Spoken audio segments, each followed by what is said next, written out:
രണ്ട് ഷർട്ട് കൊണ്ടൊന്ന് തേച്ച്. ഞാൻ ചോദിച്ചോ കേട്ടോ, നിങ്ങൾ എവിടെ പോണെന്ന്? തേക്കടി. എവിടെ പോണെന്ന് ചോദിച്ചിട്ട് അത് പറയാനില്ലല്ലോ.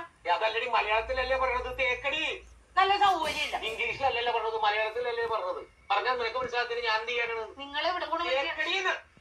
ഓ, എനിക്ക് കലി കയറണുണ്ട്. നിങ്ങൾ എങ്ങോട്ടെങ്കിലും ഇറങ്ങിപ്പോയി എന്തെങ്കിലും പറ്റിയ ഞാൻ അറിയുവോ? കാലം പറയാണ്ട് ഞാൻ അത് പോട്ടെ. ആരെങ്കിലും നിങ്ങള് തിരക്കി ഇവിടെ വന്ന് ഇവിടെ പോയെന്ന് ചോദിച്ചാൽ ഞാൻ എന്ത് പറയും? നിങ്ങളെ ഇവിടെ പോണു, പക്ഷെ അത് പറ ആദ്യം.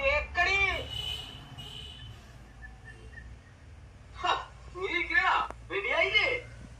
ചട്ടമൂന്ന് തേക്കാൻ പറഞ്ഞിട്ട് അവള് തേക്കാനുള്ള നല്ല സൗകര്യല്ലേ തേക്കാനായിട്ട്? പോണ സ്ഥലം ഇതുവരെ പറഞ്ഞില്ലല്ലോ. എടാ, ഒരു 100 വട്ടം ഞാൻ ഇയാളോട് ചോദിച്ചു എവിടെ പോണെന്ന്. അതൊക്കെ അയാൾ തുണി വെക്കണ കാര്യം പറയണല്ലാതെ പോണ സ്ഥലം പറയണില്ല. എനിക്കും പറ്റൂല. ഇയാൾക്കാ പറയാൻ കഴിയില്ല. നീ എങ്കിലും ഒന്ന് പറയാം എവിടെ പോണത്. ആഹാ, അത് കൊള്ളാലോ.